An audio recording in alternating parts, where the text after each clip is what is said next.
Alright, welcome to my outlining video. This video is a demonstration of a method of outlining that I posted originally to dirtydiscourse.com. Dirty Discourse, those are my people. I'm going to give a shout out to those guys. It's where I got my start as an independent author. I learned almost everything that I know about the industry there, and it's where I've gotten a lot of inspiration for how to refine my process, how to write faster. It's a fantastic community. If you came to this video because you're interested in becoming an indie author and you're interested in writing and nailing down a process that's going to allow you to develop very quickly from idea to outline to novel, then I highly recommend visiting dirtydiscourse.com. There's a subscription fee for it, but it is entirely worth it. It's a fantastic community, very engaging, very knowledgeable. So this particular demonstration, this is based on a tutorial that I posted to Dirty Discourse about how to rapidly develop an outline. It's a very specific procedure. It's not going to work necessarily for everyone. There's no universal way to develop an idea into a novel, nor should there be. So the process that I put on Dirty Discourse, it's just a step-by-step process of taking an idea, expanding it according to some principles of fractal storytelling. Basically, the idea that there are major plot points, and those points are reflected as high up in the outline and in the plot as you can see them, and as far down as you can see them. So from the whole story down to acts 1, 2, 3, down to individual chapters, and then down to the scenes in those chapters. So all of that is laid out here. What you're seeing in front of you, this is the template that I use for rapid development of an outline. In this one, I included a folder for the manuscript. Now, what I actually have for use myself is one big file, which is where all the outlines are for me. And I do that because I might abandon an outline if it seems like the story's not really going anywhere. But I don't want to lose anything. I don't want to give anything away. I don't want to throw anything away. So in this case, what we've got here is a 13-step outlining process. The file where the actual outline is going to be, the manuscript, where at the end of this video, the last thing that I'm going to do is write scene 1 of the story to show you how I take these scene points here and actually translate those into text. In the research, this is Scrivener for anyone who's not familiar. Scrivener is a fantastic tool. It keeps all this stuff organized. And the characters, in a romance, you basically only need 3 character categories. Your big H is hero character, the love interest. Little h is the heroine character. I use this term heroine even in MM romance, which is what this book is likely to be, since that's what I write. And then supporting characters.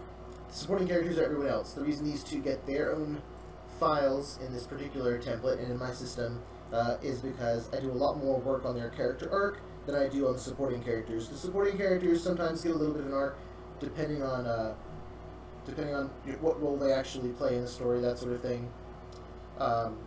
But these are the 2 characters that the story is really about.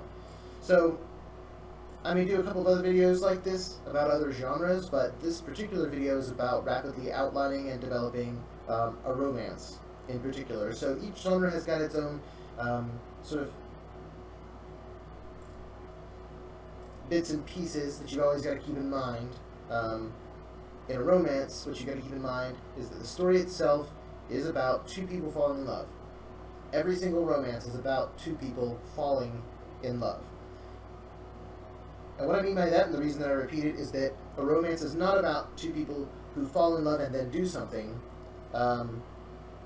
People can fall in love in books, till the cows come home. You can write a romance into every book that you write, but if you're writing specifically a romance, the reader is there to learn about what sorts of obstacles these people overcome and then fall in love together by overcoming them and sometimes in spite of whatever obstacles are there. So step 1 is just sort of the brainstorming process. It doesn't have to be super complicated. What's really important about the beginning of this process is that This is effectively a first draft outline. Um, the drafting process is immensely helpful, and if you look at your first draft as something that, like, you're perfectly free to be super messy, to be wrong, to have the story sort of go all over the place, that's fine. Because in the drafting process, for the first draft, you really just want to get all of the story out there, and if you get as much out as you can, as quickly as you can, it'll save you time in the long run. And when you do that a couple of times, when you go through and you redraft the outline a couple of times, redraft the novel a couple of times, if you're going for speed, then you can take your time and carefully craft a story page by page. But with romance, that's not really what's expected. It's not what readers really want. They do want a well-crafted story, but what they don't want is literary fiction. So just keep that in mind throughout the process. If you're going to follow along, or if afterwards you're going to do this yourself, like, put some thought into it. And there are some really important questions throughout this process that you definitely want to address. But just keep in mind that, like, the reason that people read romance is to chill and to relax. They don't want something super complicated. They don't want super flowery, descriptive, poetic language, right? They want very simple, very direct language, very direct description. I'm not really going to touch on writing style in this process, because I think that that's a whole other subject entirely, and it's something that, if you want to become a writer, if you're already a writer, like, it's the sort of thing that you really have to do separate from storytelling. Those two things, they work really well together, and the better you can do both sides of that equation, the better your books will be overall. But in the drafting process, writing style has nothing to do with it. All it has to do is hitting key story points, understanding what the structure is, understanding how to leverage that structure into a good story. For those of you that see this process and actually stick with this whole video, it's going to be kind of a long video. There will be a tendency to want to say that this process boils down the creativity involved in writing a novel into something formulaic and super structured. If you are one of those people who find yourself thinking this, then by all means, skip to the writing portion of the video, which once this is all done, there should be some text beneath the video that tells you exactly at what point in the video that happens. To see where that happens, the way that I outline, I stick to some very simple things. I stick to actions, choices, revelations, basically actionable points in a plot, in a scene, that can then be filled out with details. I don't outline with a great deal of detail. I get into the character stuff a little bit, but exactly how everything unfolds, you could take one of the outlines that I write and give it to 5 different people and get 5 very different novels out of those outlines. And it's because, in my opinion, the best way to plan characterization, the best way to plan for character arc and change over time and that sort of thing, is to focus on, you would say, showing rather than telling. And for me, that's a question of actions. There's plenty of dialogue, and you'll see that whenever I go forward with the first scene at the very end. But overall, the focus is just on actionable items. So there's a keyword that I want you to hang on to for the rest of the actual narrated part of this video. Outlining is all about finding the action, finding the story. It's not about being artistic just yet, at least not in the sense of actually writing words. So with that said, we've got our first step here. This is to figure out the concept, premise, and potentially theme, what story you want to write. The reason I say potentially theme, this is romance specific. So if you're not familiar with the idea of concept, premise, and theme, I don't want to go into too much detail here, because if I go through and elucidate all 13 of these steps completely, it's never, this will end up being a 50-hour video. What I do suggest is that you go take a look for these ideas, concept, premise, and theme, look up some books on Amazon. I'll put some links below if you take a look at those books. These are all books that I highly recommend reading for the development of your own sense of structure. But essentially, concept is going to be the backbone of the story. It's the pitch for the story.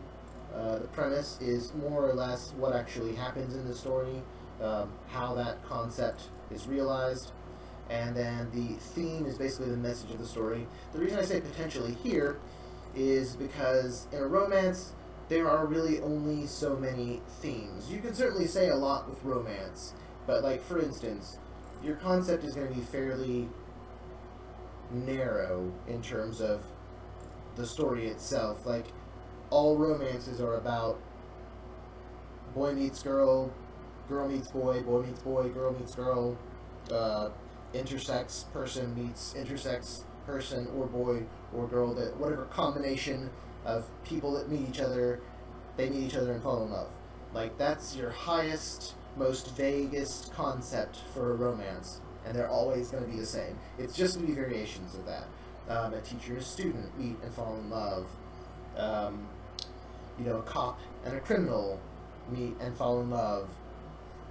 The details, everything else, that's what's going to be involved in the premise. And then exactly what that all means is going to be involved in is going to have to do with the theme. The theme for romance is also going to be fairly limited. Like,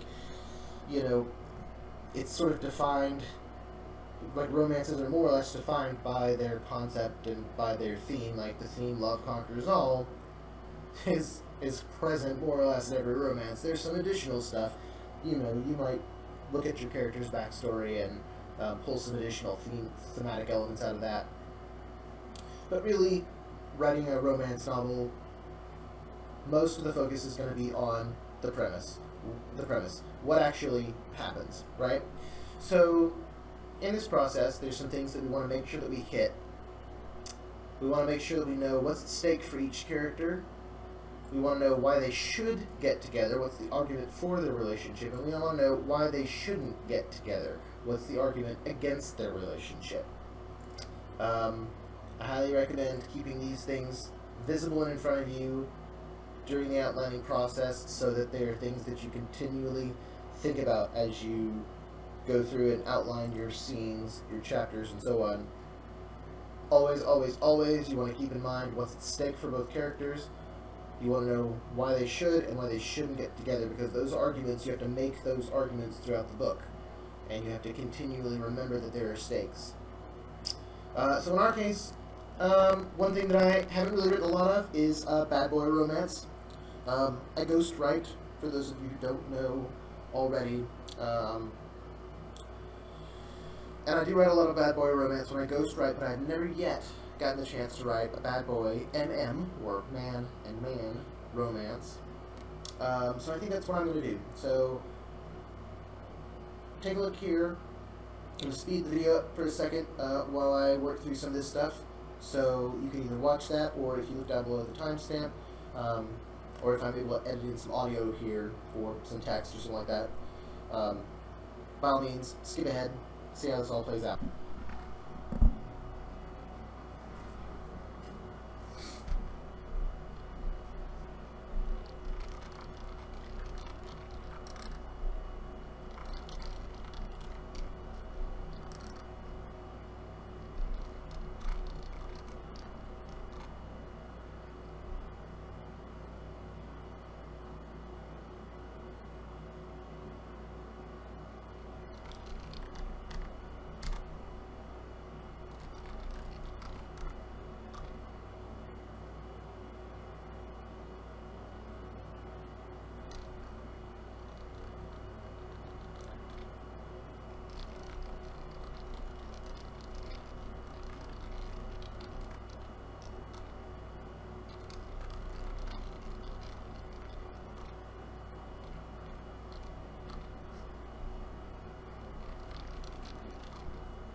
Alright, so step one, which you just saw sort of emerge, this looks really, really sort of rough and messy, and it's supposed to. You can do it however you want. Maybe you just scribble notes on a sticky note. Maybe you just jot down notes in this file. If you download the template below, however you want to do it is fine. I do it in terms of how I sort of think about it at the time. So not a lot of people will put ellipses in their notes and that sort of thing, but that's sort of as long as I get as close to sort of my thought process as I am. Then when I go back and read through it, for me, it's almost like a kind of mnemonic. I know what I was thinking when I made those notes. I sort of run through it again at the same pace that I went through it the first time, and for me that's really, really important because there are a lot of things that sort of pop into my mind over the course of this process that I don't necessarily, I'm just not fast enough to write it all down sometimes. So having a sort of this sort of running mnemonic device allows me to go back through there when I hit different things, like when I came to probation for a number of misdemeanors. And I said that we'll work that out later. One of the reasons that I kind of wrote that is because as soon as I wrote he's on probation for a number of misdemeanors, I started thinking about he's a street artist, so obviously he's been pulled at some point for probably tagging something, some bit of public property. He may have even been involved in, not directly stolen a car himself, but maybe been involved with someone who did, or something like that. Just there's a number of things that kind of come to mind. Anyway, so what you can see is it's very, very spare. We know it's a bad boy romance. We know it's between two characters. That's worth mentioning because, I write it here just because it's part of the process for me, but obviously there's such a thing as menage romance. If that's the case, you have maybe 3 or more characters, and each of them is, if they're going to be major characters, they each need a character arc, all that kind of stuff. And then just very quickly throw it down. One is a high school dropout doing odd jobs around town, street artist thrown out of his house at age 15. Basically what I've done here, and I'm not going to read this all to you because obviously you can read it yourself. But what I've done here, and the reason I made these choices, is that I took 2 people who are sort of on opposite ends of a particular spectrum, right? They have different backgrounds, they have different ideas about what's important in life, all those things. They've got plenty of food for conflict. It's a cheap and dirty method of generating conflict, but basically you can just take 2 people and give them a different background, and those 2 people are going to clash. This is true, you're going to find a lot of reasons for them to clash. It's true in a romance novel. Honestly, it's just true in life. You're going to run around, meet people with very different backgrounds, and those people are going to rub you wrong, you're going to rub them wrong. There's always a little bit of realism in every work of fiction, right? So that's sort of a cheap and dirty way of finding that. Now, there are less dirty ways. I'm not going to get into them. This is a bad boy romance. I need a bad boy, and in order to make him more of a bad boy, I need a good boy too. So that's what I've got here. I've got the bad boy, I've got the good boy, I've got the reasons why they shouldn't get together, the reasons why they should. I know what's at stake for both of them. For one of them, it's their freedom. For one of them, it's also freedom, but it's a different type of freedom, and it's more of a conception of freedom. And for the second character, again, it doesn't warrant going too deep into, but when and if you can sort of think out how can both of these people want the same thing in different ways, that's another great way to find conflict, because, again, we all have an opinion about things, and when we meet someone who has an opposing opinion, sometimes about the same outcome, or the same ideal, or the same goal, that's, again, just more food for conflict. So I'm about to take a break here. I don't know if you paid any attention. This is going to go on in real time, right, more or less. I'm going to take breaks and things like that, but it says 6:42 p.m. right here, August 1st, 2016. Sort of the whole point of doing this video is to show just how quickly that this process can actually take place. So take note of the time, and when I do take breaks, I'm not going to leave the screen recording because that seems just wasteful. I'm just going to have to cut that stuff out. So it'll fade out, it'll fade back in. Just take note of the time when that happens. This part is very fast though, so I'm going to go ahead and lay this out. Generally speaking, you're going to know how long a novel you want to write. It depends on the genre, it depends on, what, all needs to happen, whether it's a fantasy or what.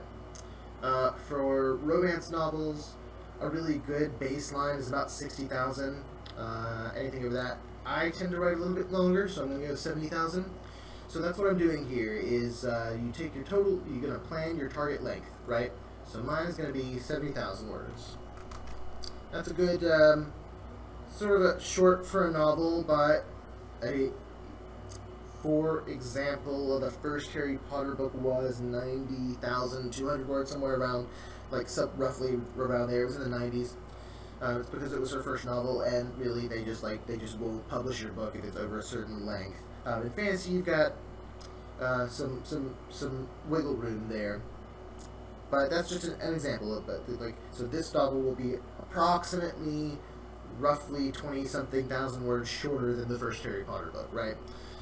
It's a great length for a romance. Plenty of time to get things done. Space for a couple of subplots.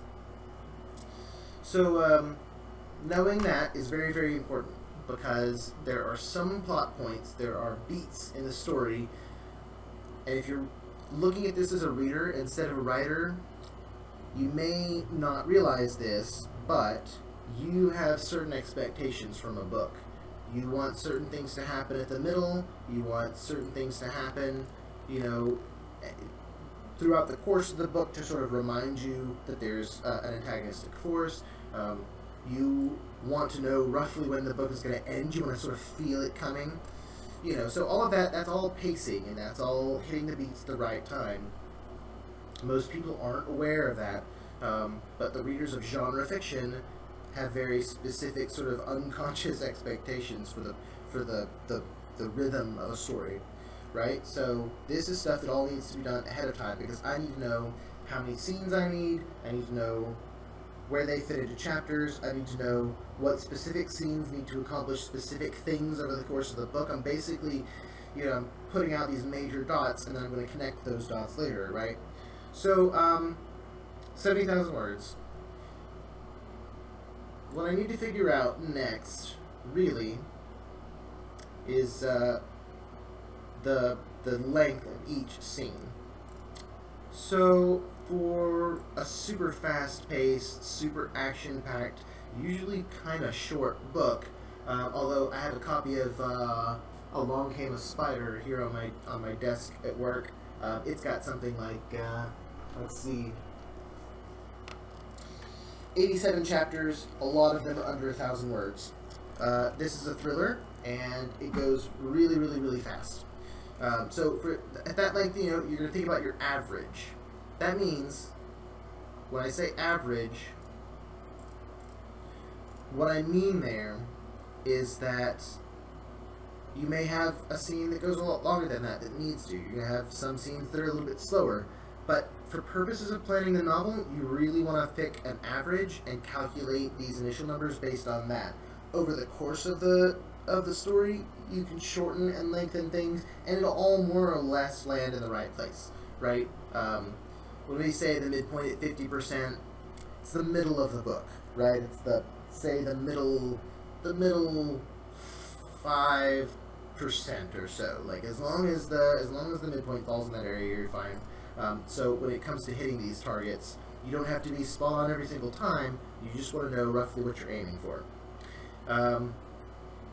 So this is going to have a little bit of action. It's going to have some sex scenes. They're going to be kind of long because one of the characters is going to be super inexperienced. And we'll need a couple of those because Bad Boy it's a subgenre that people just want to see a lot of sex and a lot of sexual tension. So I think I'm going to try and shoot for about 2,000 to 2,500. And just to give it a number so that I know how to divide everything up, I'm going to base it on 2,300 words a scene. I'm going to my calculator, and this is very, very straightforward, right? Just number of words divided by the average for a scene. Let's do that math correctly. 2,300.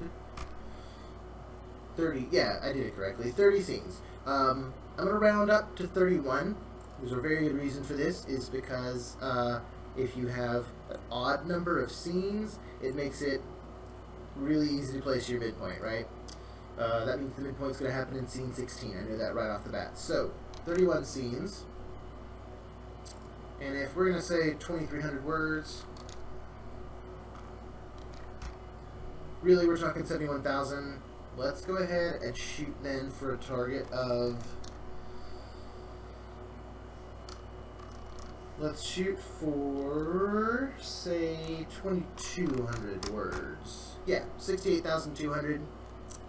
Some of those scenes are definitely going to run a little bit longer. Not a lot of them will run too terribly shorter, so I'll probably still end up hitting about 70,000 or a little over. So 31 scenes at 2,200 words per scene. So as soon as I know that, there's something that I'm going to do here. And so we're going to switch out of step 2 and go down to the manuscript region. Now, I'm using Scrivener again, so this is something that you can do with Scrivener. You can't really do it with like, however you do it is fine. Figure out how your tool works. For Scrivener, though, you see, I've done something really specific here. The card itself, there's just one of them here because I didn't know how many scenes was going to be in this book. It's titled very specifically, Scene-1. I'll show you why in a second.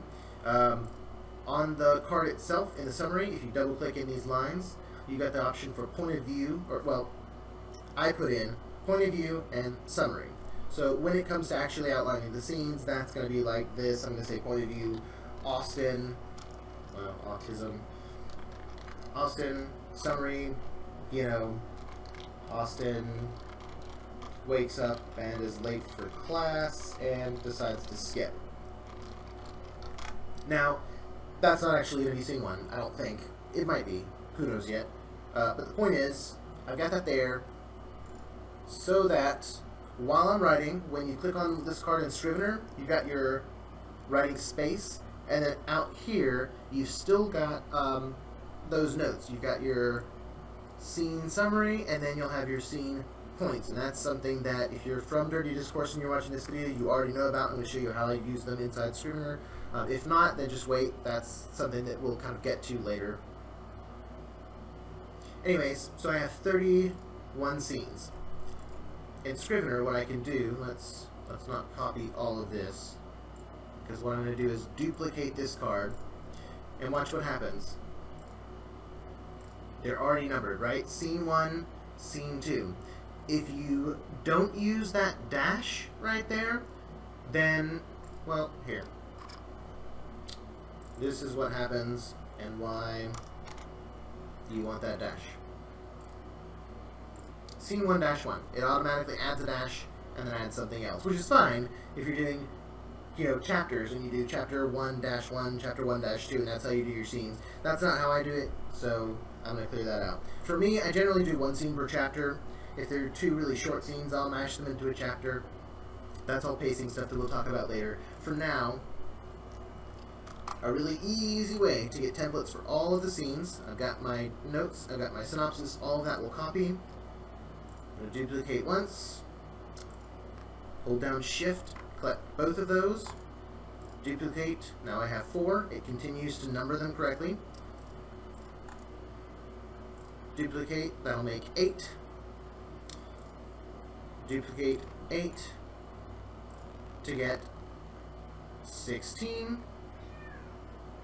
Duplicate 16 to get 32, and then I'll just delete one.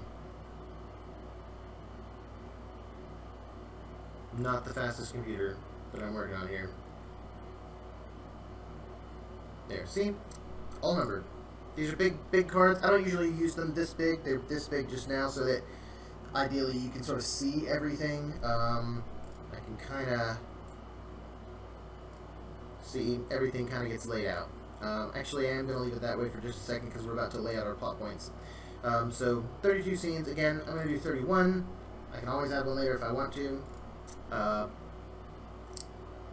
probably won't, though. I usually do a really good job of hitting the scenes that I want, and it's a skill that I recommend cultivating because if you know how long your book is and you know how many scenes you need, you can get most of your planning done really, really fast. So 31 is an odd number. That means there's exactly one scene in the middle, and that's exactly how I personally like it. You can do it differently, and it's perfectly fine to spread your midpoint out over a couple of scenes, probably no more than 2, because at that point it's sort of like move on with the story.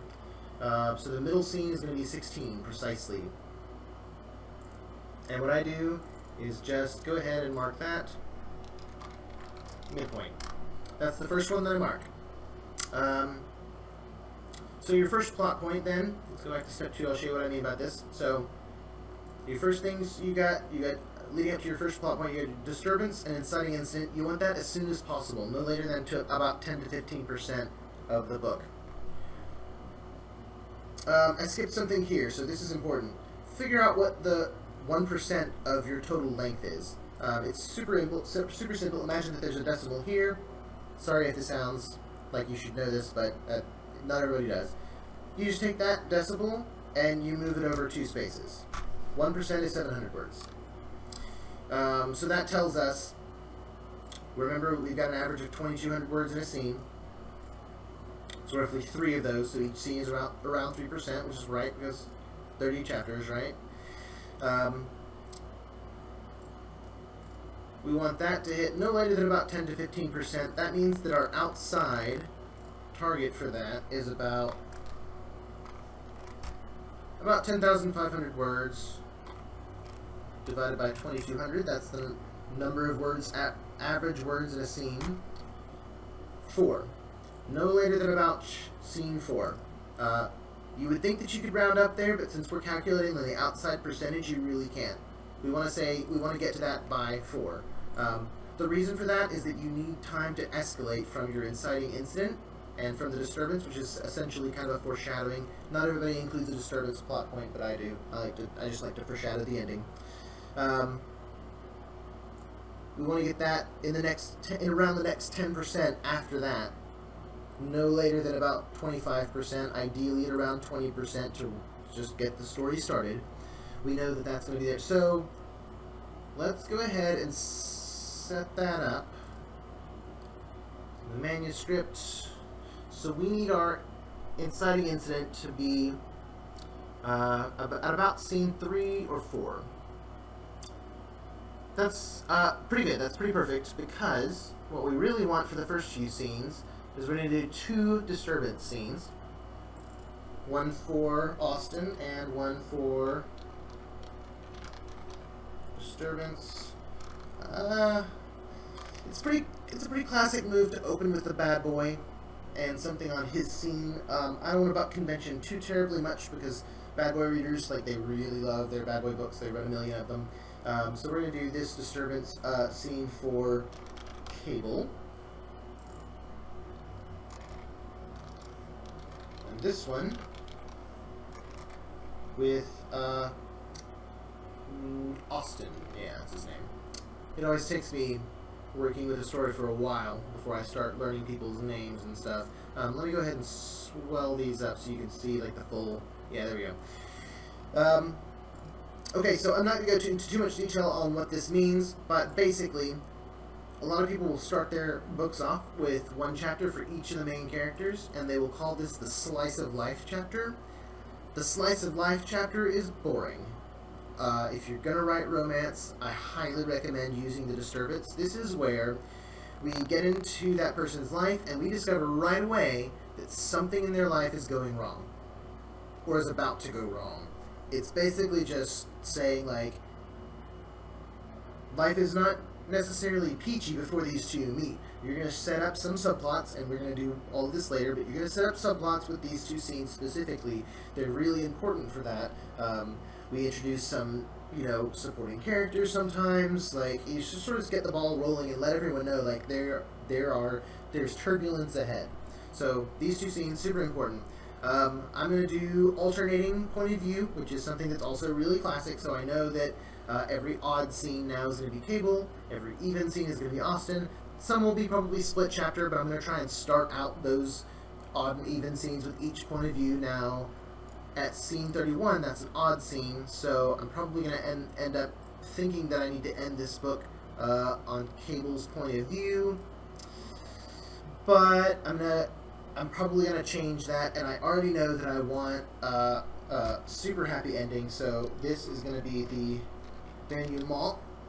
This is the scene where the happily ever after happens, and it's going to be from Austin's perspective. Again, that's just sort of a subgenre classic choice. It could change over the course of the story. I might do something a little different and have Austin instigate the happy ending rather than Cable.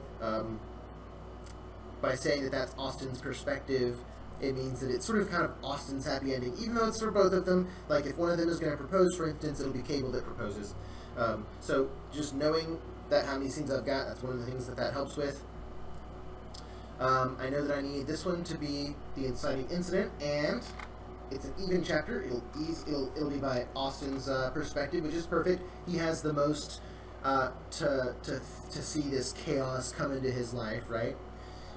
So inciting incident,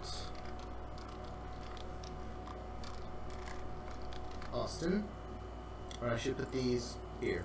I'm going to stick with my system here. Go do that.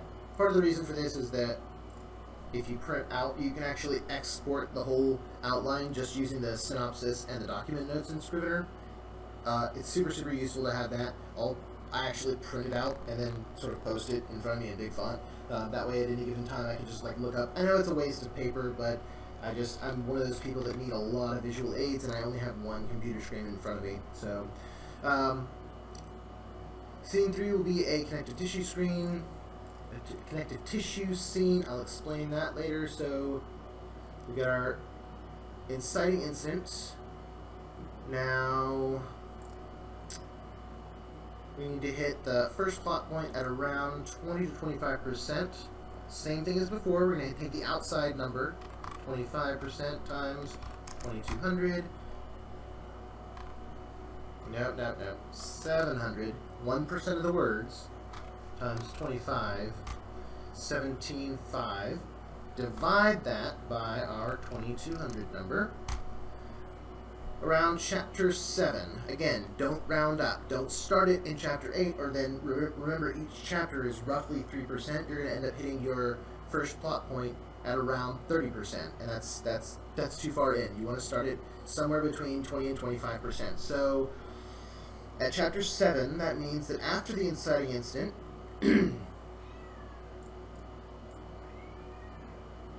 that's my cat. I don't know if you guys can hear her. So the latest is going to be here. So the inciting incident, chaos comes into Austin's life in the form of Cable. Scene 5 is probably going to be Cable's reflection on that. Scene 6 will be probably Austin's reflection on that. Scene 7 is actually not a bad place for this, because that's plenty of room for both of them to have established subplots, for both of them to have time to reflect on their first meeting in the inciting incident, right? That's where everything starts to go wrong. So, for now, I'm going to go ahead and put the first plot point as far forward as I can, which is scene 7. FPP for me, that's first plot point. Sorry, I'm not a public speaker, and I'm a smoker, so I may cough a little bit here. Talking like this is drying out my throat, but I've got a bottle of wine here, so... First plot point, so this is an odd scene. The first plot point is going to be from Cable's perspective. This tells us something potentially really interesting about what the first plot point should be. And this is how the process kind of works in my own head as I go. I look at things like the first plot point is going to be on Cable's watch. We know that Cable is having legal troubles, that he is sort of the bad boy, that sort of thing. So there's a good chance that he might instigate the first plot point, or we'll see how it goes, but these are things that I sort of keep in mind. It's his plot point. If we want it to be, if we want it to be high tension, it's out of Cable's control. If we want it to be low tension and sort of sweet, maybe it's inside his control. There are a couple of factors. Anyways, we'll play with that later. So now that I have my first plot point and my midpoint, I should be able to tell exactly where I need to put my first pinch point, or thereabouts. So the pinch point is where we're reminded that there are things at stake, that there are antagonistic forces in the world, and we have 1, 2, 3, 4, 5, 6, 7, 8 scenes between the first plot point and the midpoint.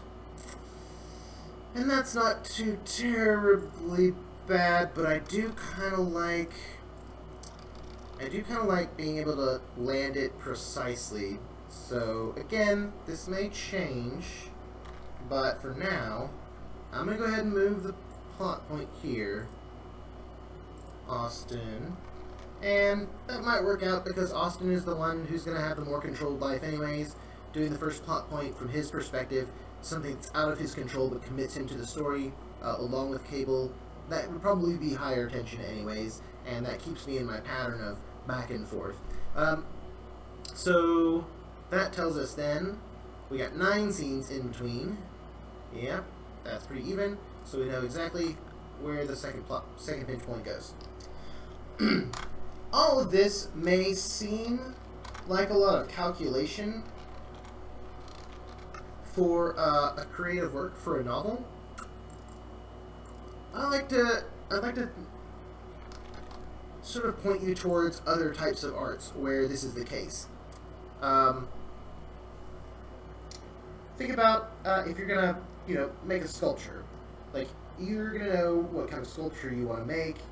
You've got your raw materials. Maybe it's clay, maybe it's stone, maybe it's wire, something like that. There is set up in some degree of planning. You're gonna sketch it out super rough first, maybe. You're gonna start scraping things off. That's assuming that you have any concept of planning when it comes to plotting or to art. I do, because I need to go really fast. Plenty of people don't use an outline at all. They just write their novel from the seat of their pants, and that works just fine. It works much better once you've got a really strong instinct for story. And by instinct, I mean you have an instinct for structure. So, a lot of people will hit their transformation right in the middle. They'll hit their first plot point early on where the characters are committed to the story and they can't back out easily, that sort of thing. Like, they're going to remind you about the antagonistic forces. There's going to be subplots, and those subplots are going to, play out in these connective tissue scenes. So, all of this planning, it's for a really good reason, and if you'll follow along, I promise I'll show you exactly why it's such a good reason. So, the next thing that we need is our third plot point. It's going to trigger the last 25% of the book, so it's going to be about 75%. We've got our numbers. Remember, we got 700 words is 1% times 75 divided by 2200 per chapter 23. Okay, so first, because I already had to do this once, I'm going to check and see where the second pinch point will be if I put it at 23. See, 1, 2, 3, 4, 5, 6, 7. No. 1, 2, 3, 4, 5, 6. Let's make it 20.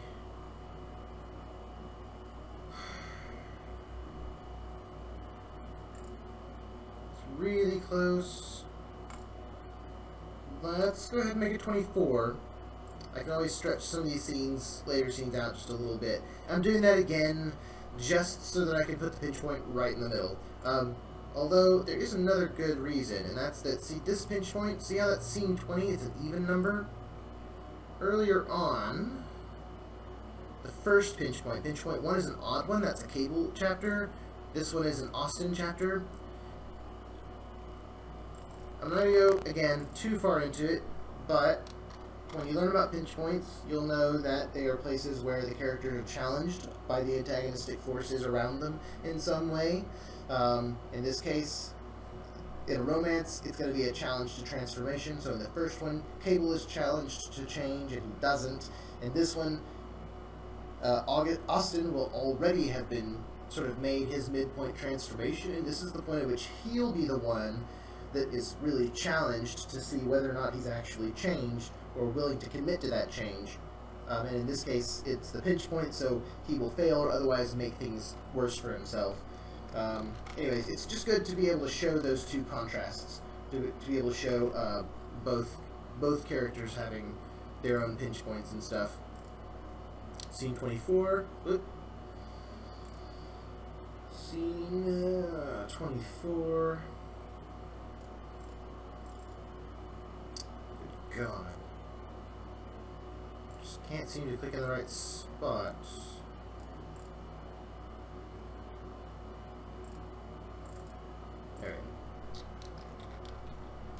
TPP is for third plot point. this is ostensibly an Austen chapter. That could change depending on who needs to reveal information for the third plot point. So, but in a bad boy, I know that my third plot point is generally going to be the point in which the bad boy sort of tells his deep dark secrets. Yeah, Austen. Alright, so that leaves me with 6 chapters really, because I already know this is going to be the denouement. So, 6 chapters. After the third plot point, there will be some stuff that happens. We will start the climax. I'm going to start the climax as a Cable chapter. He'll do something big and heroic. So before that, then we need a black moment, and we want it to be close. Generally, I will put the black moment right up against the climax, and again, Austen will be the super sensitive one, so he's the best one to frame the black moment. He's the one most likely to lose all hope. Probably Cable will get, I don't know, arrested or something like that, or I don't know, we'll figure it out. Anyways, so that gives us all of our major scenes laid out in terms of where they're going to fall on the overall plot. We haven't really talked about what the plot of the book is yet. We just know our concept. We just know a little bit about our premise. We know our target length. We know around what kind of pace we're going to be working with. And then, of course, we've used those numbers to visually lay out everything in the scenes. So I'm going to take a little bit of a break here. It's going to fade out, fade in. In the meantime, the next thing that I'm going to be talking about is determining what the main plot points are. I have a really specific way of doing this, and it is super, super fast. Makes it really easy to figure out the framework for almost every scene in the book.